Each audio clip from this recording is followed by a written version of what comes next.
All right, and welcome to another episode of Usapang Musiko Season 2. And for today's episode, we'll be talking about training. No? Is classical training, I'm going to use the term classical very loosely here, okay? So, is classical training relevant if you're just going to play pop music? Basically, if you just want to play the violin, let's talk about the violin. No? If you just want to play the violin casually, do you really need to have classical training? No, that's the question that we'll answer today. And I'll give a lot of examples. And I remember I did an episode on violin tips and tricks on this. I got a lot of hate from a couple of people who think that I was talking about classical and gatekeeping, being elitist about it. No, this is just the truth and at how things work around in our society and in the industry as well. No, why is it important? Let's talk about that. Classical training. Okay, I'm using again the term classical very loosely. Let's use it as a term to refer to formal institutionalized training, no, that we receive. If you enroll in any music school, if you enroll in any conservatory, this type of training. Will this be relevant for you if you are a pop music player or if you're just gonna do pop music? Okay, first things first. I think why people study formally the violin in general is that we've already unlocked a lot of ways on how to be able to use it properly and be able to play in a way that we can actually play, you know, with all the techniques that we have uncovered for how long? Let's say 400, 500 years ago, no? Since the invention of the primitive instruments, we've gone a long, long way. And by not looking back at the history of the instrument, you're going to lose a lot more than just being able to play classical pieces, no? Some people always think that when you're trained classically, you can only play classical music or classical pieces, no? And for that matter, no? Like violin concertos, sonatas, or whatever, those types of pieces. No, you're not limited to that. Your training requires you to do those things only because these things will help you improve overall all the other things that you might need, just like your musicianship, just like practicing your intonation, being able to follow on with chords, chord progressions, how the tones will, you know, all those basic things that you need as a musician.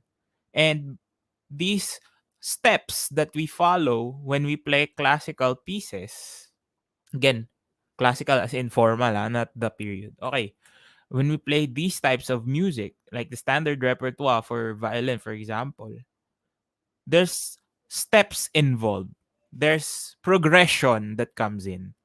And with that progression, it becomes easier to actually understand which basic techniques, foundations you really need to work on, and then apply it to anything that you're going to play. Because at the end of the day, playing the instrument requires a lot of skills that you need to train. Okay, whether you're playing jazz, whether you're playing classical, whether you're playing pop or Broadway or whatever genre you're playing, all basic foundational techniques should be within you, ingrained in you, and unlocked within you. Okay, and I think if you just follow all the famous pop musicians, I think you would be surprised that a lot of them receive formal training. No, it's it's not that rare to see people who played the instruments, not just violin. No, we have here in the Philippines, we have so many bands, famous bands that have members who didn't just graduated college or university. Some of them even have master's degrees and doctoral degrees in music, and they are playing in their bands.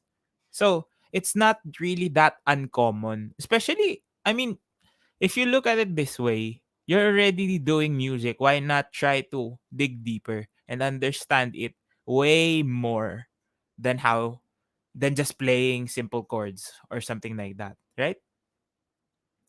Because the way music is being portrayed for a lot of people is just it's just a hobby, but there's a lot of science underneath that artsy stuff or the music stuff that you're enjoying, no, whether you're listening to the radio, watching live concerts before the pandemic, no, the work that is put into these things are all, you can all trace it back to the standard ideas that were developed 100 years ago. And that's why it's very, very important. Okay. So let's talk about pop music naman. So some people say it's easy, no? It's just very simplified. No, but it's not actually. For me, pop is more of a style rather than a different technique. No. So mainstream music is more of a stylized evolution. No. It's simple. Some of it is simple because the market or the audience is not really those who are learning the ins and out of music. It's for the normal people who just want to enjoy. No, they don't care about which chord goes next and the progressions that come in. It just needs to be catchy and relatable. And you will find good music even though it's simple. Now, what happens is the style. Okay, it's a different style. So the playing might be the same, but you need to develop a certain style for it. You need to develop a certain taste for it. It's not the same way, but you are still using the same techniques. Now, I will discuss this in a different video on a violin tips and tricks video because this will require me to play a lot of things and we might get demonetized or get in trouble with some of those things because I need to play some copyrighted material for this. Okay. So yeah, it's basically a different style, but using those techniques and using them in a way to make a new style, no? Basically it's the same thing as how classical music evolved to jazz, how the modern music evolved to electronic music. You know, it's just old things put together in different ways. And that's how music evolves. And you have to embrace where we came from so that you can understand it better. And yeah, again, for me, I'm speaking on my experience with pop music is that it's more of a style and not a technique. So, in other words, where do you pick up the techniques that you need to play uh, the pop style? Where do you get that? You get it from your classical and formal training. So, that's where it all goes down to. It all boils down to your classical training. If you've heard of the harmonic series or how tones progress, you know, how chords are built, how music is structured, it's all classical training that you apply to the modern times. See? So it really goes back long, long way back. The I remember they had this like not really theory, but they talk that Bach, sorry, invented jazz in a way. No, like his use of uh extended chords and stuff like that. No, so it's like everything has been done already. You just mix and match what you need, and essentially you create something new, and that's what's happening. That's how music is evolving. Okay, so is it really relevant to get that training? Yes, super 100%. But I'm not saying that you need to get it for you to be able to play if this is just your hobby. I know it's quite expensive to get training, but if you really want to speed up the process, it's a good way to start on it. No? It's really proven effective to get better the quickest, no, is to get that training because again, you still read music sheets that are based off notations from hundreds of years ago, right? You're just reading them with the notation is still the same, you know. So basically, if you get that training of note reading and you get the training of playing the violin the classical way, it's gonna help you a lot. And it's gonna be beneficial to you in every other way that you see it. Okay, working in this industry, we've worked with people who don't even know how to read notes, and I'm not saying that it's bad. It's just that it becomes more tedious, you know, especially if you're in a large group. If one doesn't read, it's hard for them to rehearse for me. That's what I have experienced. It's like they're gonna do a certain thing differently every time because we are not confined in paper. You know, that's the importance of reading music, diba? We've always talked about reading music is important, but sometimes you don't need it, yeah? But sometimes you really do, especially for big groups. And then if one is not reading, it's kind of hard. I've also experienced some people don't understand beats in a certain way. They don't really follow time, something like that. So when you practice with more just flow rather than a structured style. So, you know, um, if you want to have more things to work on, like if you want to get more jobs in this industry, you have to be very, very, very well versed around other styles as well, no? And starting with classical training to improve yourself will eventually pay off in the long run, no? Now we have classical musicians who don't play pop at all, and understandable. Again, this is a different style. It's another thing to learn. And some people, yeah, just because they are influenced by pop music go into learning the instrument because they heard their favorite band was playing this music and he or she wants to learn it, diba? It's totally fine, but if you want to make a living out of it, I suggest you really work on classical techniques, no? Because at the end of the day, a detache stroke played classically is the same as if you play up your favorite pop song. It's gonna be the same. The only difference may be the style, or maybe it's not even on the right hand. It's not on the bowing. So the bowing may be the same. Maybe the difference is that you put tons of slides or something like that, you know? But it's a style thing rather than a technique thing. And I think for pop music, there's not a lot of new advanced techniques. No, there are for jazz, but that's a different video. No, that's a different topic. But pop mainly is a fusion of everything that we already know. No, and if you think about it that way, you'll understand how much the importance of really understanding classical training not as a hindrance but more of a supplementary thing for you, no.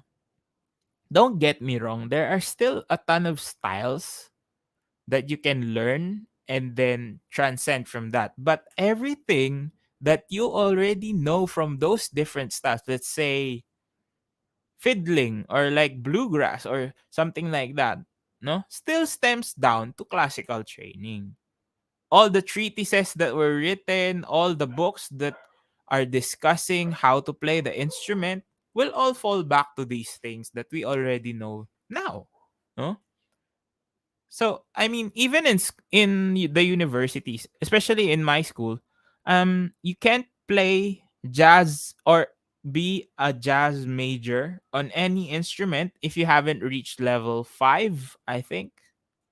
So, you need to at least be proficient enough to play your instrument in a classical setting or in classical training before you can even go to jazz, because it's more theoretical, and yeah, as I've said before, it's more style than technique. And if you put it that way, everything still stems down to classical, diba? And yeah, I think it's a good way for you to be better at what you're doing, right? Because it's not just the style that you're gonna lose if you just start pop music agad. No? It's more of not understanding the difference between one thing or another, something like that, no? Because there's a lot of things, especially technique wise, that you might not understand or pick up, no? And of course it develops more than just playing. The theory behind it makes your playing easier. And then that's when you realize that, okay, most songs that I'm gonna play rely on four chords, no? Like it's just a loop. So if you know that, you know what chords you have, no? The natural tendencies of where chords go, something like that, it's easier for you to play anything you want. And that, for me, for my students that are not really going into music as a career, I'm not pushing them to play only classical pieces. No, I challenge them to play whatever you want. But the training I give them is still classical in a way. No, I give them the standard repertoire because it's progressive. And by understanding the progresses that they are having, they can easily play classical pieces much, much faster. Diba? Giving them the understanding to be able to read, to be able to use a little bit of music theory. It's like they can predict where the notes are going. No, if you understand music theory, it's basically predicting which note will come next, something like that. No, if you're not, especially if you're not familiar with the song, for example, you only know the key, but because of your training, classical training, you know where it will go, where it will end up, if it will change key, what keys can it go to, so a lot of things. It won't help just your playing, but your understanding of music as well, which is very, very important. Why? Because if you don't understand what you do, you won't be able to play a lot. Okay? And as I always say, you can't break the rules if you don't know them. Right? Essentially, every other breakaway genre style from classical was breaking classical uh, rules. No, they were breaking off, and they weren't they aren't gonna break off if they don't know these rules, right? They're trying to experiment with things, no? It's the same thing like was what was Bach doing during the Baroque time, diba? They they hated the diminished fourth. No, diminished fifth, augmented fourth. They call it the tritone, like the devil's interval or something. But it's only the fourth, no? So what Bach did was he made it fifth and then used the enharmonic tone or the same tone in a different notation. For example, if you're playing do and fa sharp, no, instead of using fa sharp, you would use sol flat. So it's a different interval in a sense, but it's the same thing. And that's like breaking off from the rules, right? So it's like getting into loopholes, understanding that this might work. This sounds good. It works.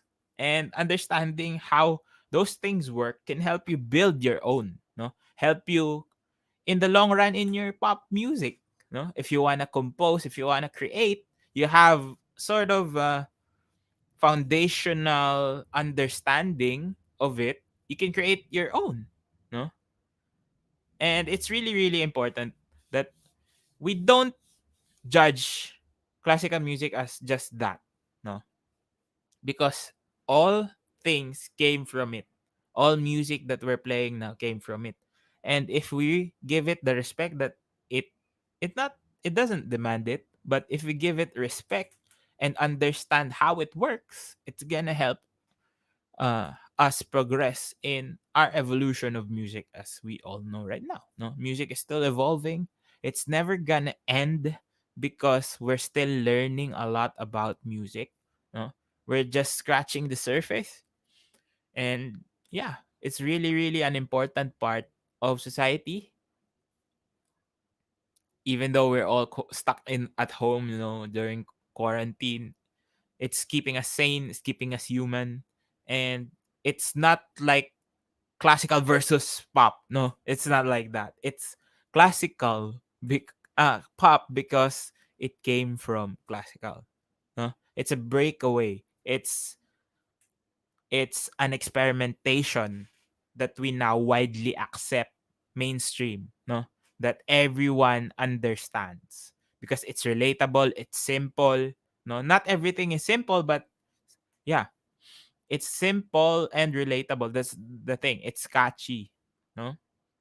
And if we try to look at it that way, it's better than just looking at it as as a versus thing, like classical versus pop, because it's all part of one big family that can work together to make it better for you guys, to make it better for everyone to understand what they are doing, especially in this small world and industry that we are in.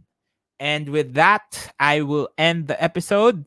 Thank you for tuning in. Of course, you can check this out on Anchor. It's gonna be released on Fridays, 12 noon. That's our release schedule on Anchor. And of course, we've partnered up with Default Cafe Pub. You can also check all the links in the description. Catch me on Sessions Live. I'm going back maybe next week. We'll see, guys. I've added a ton of new music for our set lists, and maybe I could have special guests or something. Check out my course on Udemy, Principal Teaching in Violin Playing. And of course, my music on Spotify. I'm excited to announce that I'm almost done with the album and just looking at release schedules and hoping that you like the material that I'm going to release. I'm going to re release all 5 singles and then add 5 more. And if you need music tracks, arrangements, whatever, hit me up on Fiverr. And of course, if you need music sheets, we're available on Sheet Music Plus.